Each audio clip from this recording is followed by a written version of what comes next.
అందరికీ జై భీమ్. నేను Rajesh Mahasen. Welcome to Mahasen media. దాసర్ రాము అని ఒక ఆయన ఉన్నాడు. అది మరి చాలామంది తెలియపోవచ్చేమో, కానీ నాకు మాత్రం తెలుసు. ఆయన ఒక వీడియో మాట్లాడుతూ దానిలో నా కోసం కొన్ని మాట్లాడకూడని మాటలు మాట్లాడాడు.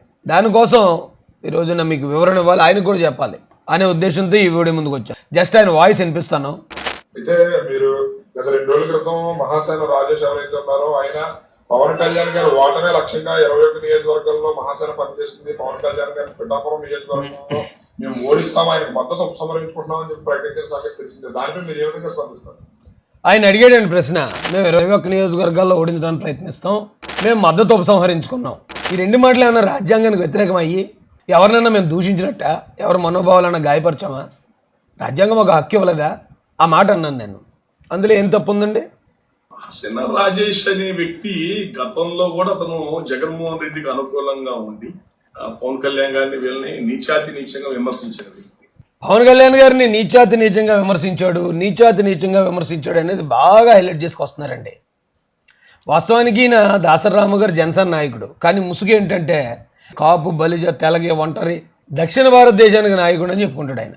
అంటే డైరెక్ట్గా పార్టీ కోసం పనిచేస్తూ కూడా ఆ పార్టీ కార్యకర్తలను చెప్పుకోరు, కొన్ని ముసుగుల్లో తిరుగుతూ ఉంటారు వీళ్ళు. రాజేష్ మహాసేన్ అలా ఏం కాదు, నేను తెలుగుదేశం కార్యకర్తలను చెప్పుకున్నాను, పార్టీలో చేరాను, పార్టీ కోసం పనిచేశాను. గతంలో కూడా ఈయన అంటున్నట్టు జగన్మోహన్ రెడ్డి దగ్గర జాయిన్ అయ్యాను, జగన్మోహన్ రెడ్డి కోసం పనిచేశాను, వైసీపీ కార్యకర్తగానే పనిచేశాను తప్ప కులం ముసుగులో పార్టీలకి మేలు చేద్దాం, పార్టీ కార్యకర్తగా ఉండి కులం ముసుగేసుకుని కులంలోకి దూరదాం, ఇలాంటి తప్పుడు పనులు ఎప్పుడు చేయలేదు నేను. అయితే ఈయన ఏమంటాడంటే నీచంగా విమర్శించాడు పవన్ కళ్యాణ్ అని. నిజమే, నేను విమర్శించాను కాదని అన్నానా? నేను విమర్శించాను వైసీపీ పార్టీలో ఉన్నప్పుడు. తర్వాత బయటకు వచ్చిన తర్వాత క్షమాపణ చెప్పాను. అసలు వీళ్ళకి ఎందుకు క్షమాపణ చెప్పానని ఇప్పుడు బాధపడుతున్నాను.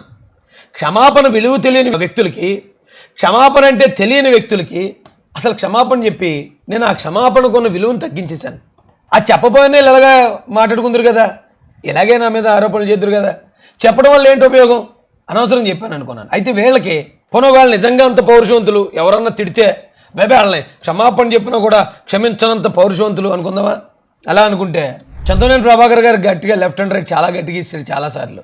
నువ్వు ఒకసారి పవన్ కళ్యాణ్ గారు నీకు ఈ సభ ద్వారా, ఈ మీటింగ్ ద్వారా తెలియజేస్తున్నా, నాణ్యానికి ఒక పక్కనే చూసావు, రెండో పక్క కూడా చూస్తే నువ్వు తట్టుకోలేవు. నేను అసెంబ్లీ రౌడీ అంటున్నావు. ఎస్, అసెంబ్లీ రౌడీ శివాజీ ఎలా గెలిచాడో నీ మీద శివాజీ లాగా నేను గెలిచి ఈ అసెంబ్లీ రాకపోతే నేను మళ్ళీ ఈ జనంలో మళ్ళీ ఒక రోజు కూడా కనపడకుండా ఇష్టపడని చెప్పి కూడా ఈ సందర్భంగా నేను చాలా మొన్న గుడివాడలో మీటింగ్ పెట్టి చింతమనేని గారు నా ఫ్రెండ్, ఆయన మేము ప్రేమ ఉన్న చోట కదా కొట్టుకుంటాం అన్నాడు పవన్ కళ్యాణ్ గారు. గొడవ పెట్టుకున్న నాయకులు ఎవరు స్నేహితులు అవుతారు? గొడవ పెట్టుకున్న వాళ్ళు స్నేహితులు అవుతారు. మరి చింతమనేని గారి దగ్గర లేదా మరి ఈ పౌరుషం? ఆయన విషయంలో చూపించరండి. అరే చింతమనేని ప్రభాకర్ మనల్ని అంతకుముందు చాలా దారుణంగా మాట్లాడాడు, ఆయన అసలు పక్కన పెట్టుకోకూడదు, మనం ఆయన దగ్గరికి మనం వెళ్ళకూడదు. ఆ పౌరుషం అక్కడ కనపడదేమో. రెండోది ఎందుకు ఇప్పుడు మన వర్మగారు బాబా అసలు ఎలాంటి మాటలు అంటే పవన్ కళ్యాణ్ గారిని వర్మగారు అనకపోవచ్చు, కానీ ఆ బయట ఉన్న వర్మగారి కార్యకర్తలు మాట్లాడారండి.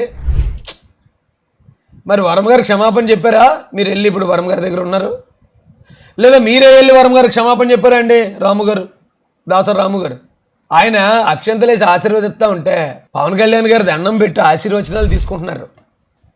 ఎక్కడికి వెళ్ళినా ఆయన వర్మగారిని ముందు పెట్టి వణుకుపోతూ నిలబడాల్సి వస్తుంది. మరి ఆయన తిట్టాడు కదా, మరి అక్కడ మన పౌరుషం చూపించవచ్చు కదా. ఇది చిన్నోళ్ళ మీద నేటండి మన పౌరుషం. మనకన్నా చిన్నోడు ఎవడన్నా, బలహీనుడు ఎవడన్నా ఉంటే ఆడి దగ్గర మన పౌరుషం. మనకన్నా బలవాడు ఎవడన్నా ఉంటే ఆడు మనల్ని ఎన్ని బండబూతులను తిట్టొచ్చు. మనం ఒదిగిపోయి అణిగిపోయి చేతులు 2 ఆటోమేటిక్గా దగ్గరికి వచ్చేసి దండాలు ఎట్టేస్తామా?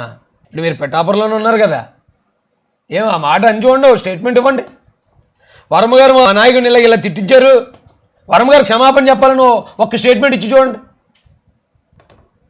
భలే వాళ్ళండి బాబు మీరు. చాలా అంటే మా వాళ్ళు అందరూ చెప్పేవారండి నాకు, వాస్తవం అది.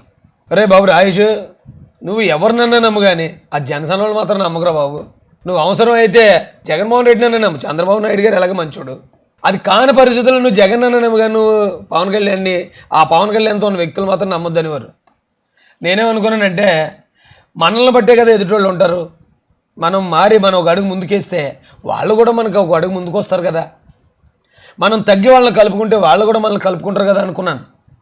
అనుకుని మేము చాలా అభిమానించాం, చాలా వర్క్ చేసాం. కానీ సమయం వచ్చేటప్పటికి అబ్బాబే అలాంటి వాళ్ళు రానవు నాకు కుదరదు, ఖచ్చితంగా మేము తొక్కుపారేస్తామని చెప్పి మీరు చూపించిన ఈ వ్యవహారం మొత్తం ఎస్ఎస్టీ బీసీ మైనార్టీలు అందరినీ అంటే ఓట్లు వేయించేటట్టు ఈయన అసహించుకుంటున్నారు ఈ రోజున పవన్ కళ్యాణ్ గారిని. ఈయన ఎందుకురా బాబు మేము ఇంత అభిమానించామని చెప్పి బయట అసహించుకుంటున్నారు. మీకు తెలియట్లేదు. మీకు తెలియక మీరు ఏదో ఒక్కచోటే ఉండి ఒక కులానికి సంబంధించిన కొంతమందితో మీరు మాట్లాడడం వల్ల మీకు తెలియట్లేదు. కానీ మీ వల్ల తెలుగుదేశం పార్టీ ఓటింగ్ కూడా లాస్ అవుతుంది. తెలుగుదేశం పార్టీ పోటీ చేసే దగ్గర సైకిల్ గుర్తు గ్యారంటీ గెలిచేస్తుంది.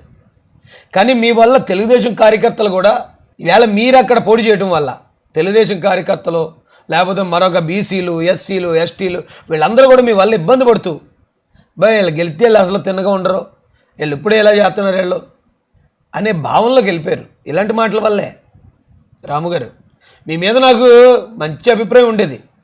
నా నిజాయితీగా ఉంటాడు రా, గట్టిగా మాట్లాడతాడు, ఎవరినన్నా ఎదిరిస్తాడు అనుకున్నాను. కానీ ఇంత అజ్ఞానంగా కారణం ఏంటో తెలుసుకోకుండా రాయేష్ అనేవాడు ఎందుకు ఓడిస్తానన్నాడు. ఓడిస్తానని అనలేదు, ఓడించే ప్రయత్నం చేస్తానన్నాను. ఎందుకు మొన్నటిదాకా మనల్ని అభిమానించే రాయేష్ ఈ మాట ఎందుకు అన్నాడో కారణం ఏంటి, దానికి మన వాళ్ళు ఎవరేమన్నారనే ఇంగితం కూడా లేకుండా వచ్చేసి ఆడు మమ్మల్ని ఇంతకుముందు ఏదో అన్నాడు. ఎవడు అనలేదు మిమ్మల్ని. ఈ రాష్ట్రంలో మిమ్మల్ని అన్నాడు ఎవడన్నా ఉన్నాడా? ఇప్పుడు మీరు కలిసి తిరిగే వాళ్ళన్నా బీజేపీ పార్టీ ఎగ్జాంపుల్కి బీజేపీ పార్టీని ముందు 14లో అన్న సపోర్ట్ చేశాడు పవన్ కళ్యాణ్ గారు. ఎలక్షన్ అయిపోయిన తర్వాత మళ్ళీ వ్యతిరేకించాడు. పాసిపోయిన లడ్డూలు అన్నాడు. बीजेपी पार्टी ने मिलके दिया दोनों हाथों में लड्डू, बहुत बड़ा मोदी चूर का लड्डू. 3-4 సంవత్సరాలుగా స్పెషల్ స్టేటస్ ఇస్తాం తీపి కబురు వస్తుంది అంటే 2 లడ్డూలు ఇచ్చారు. ఏం నాయనా లడ్డూ తింటావా అని. అరే ఒక 3 సంవత్సరాలుగా మీరు ఇచ్చిన ఈ పాచిపోయిన లడ్డూలు ఎవరికి కావాలి?